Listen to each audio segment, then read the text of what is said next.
Hello, मैं जसप्रीत हूँ। और आज हम बात कर रहे हैं कि जनरली हम लोग मेंटेन करते हैं एक टू डू लिस्ट, ये चीज़ें करनी है।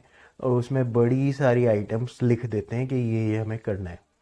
और फिर at end of the day या कभी भी नहीं या फ्यूचर में उसमें से कुछ चीज़ें हटा देते हैं, बहुत सारी चीज़ें वहीं एज इट इज़ रहती हैं।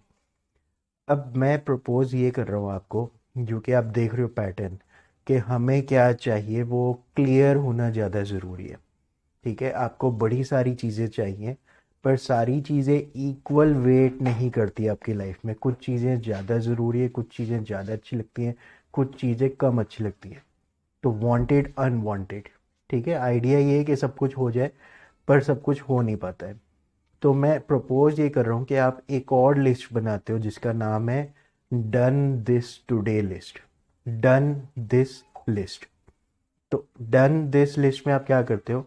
सबसे पहले उसमें एक चीज़ तो आप लिख ही देते हो, आज मैंने ये कर लिया। और ये आप सुबह सुबह ही लिख देते हो।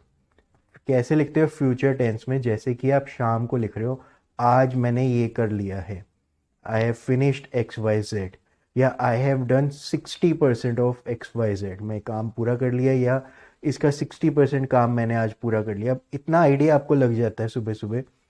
मतलब आप सारी चीज़ों को कैलकुलेट कर रहे हो कि during the day phone calls भी आएंगे, लोग भी आएंगे, अचानक से कुछ काम आ जाएगा, अचानक से ये हो जाएगा, वो हो जाएगा।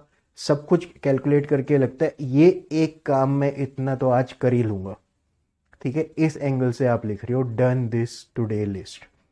अब इसमें आपने एक चीज़ लिख दी, फिर ड्यूरिंग द डे जब वो चीज़ हो जाए, तो सपोज करते हैं आपने पहले लिखी थी उसको बोल्ड कर दिया था, अब उसमें से बोल्ड हटा दिए, नॉर्मल उसको लिख दिए।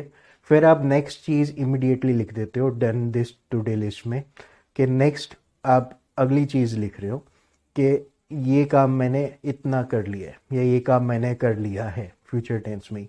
फिर अगर ड्यूरिंग द डे आगे वो भी पूरा हो जाए, बहुत बढ़िया, पहले उसको बोल्ड में लिख दो, फिर बोल्ड हटा दो, फिर तीसरा काम लिख दो।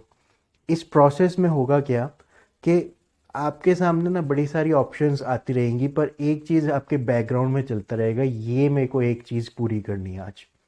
ठीक है, और ये जब इंटेंशनली आप इन्वॉल्व होते हो ना किसी एक चीज़ के साथ, तो आप देखोगे कि वो चीज़ें होती जाएंगी और आपका सेटिस्फैक्शन लेवल भी बढ़ता जाएगा लाइफ में। ठीक है, हाँ, ये रूल जो है ये अमेंड हो सकता है एज पर रिक्वायरमेंट्स, पर इसको प्रैक्टिस करने के फ़ायदे बहुत सारे होंगे आपको। और ख़ासकर अगर आप ये डेली बेसिस में लिस्ट बनाते जा रहे हो और मंथली इसको रिव्यू भी करने लग जाओ, तो अल्टीमेट बहुत ज़्यादा बेनिफिट आपको होगा। All the best, take care, enjoy.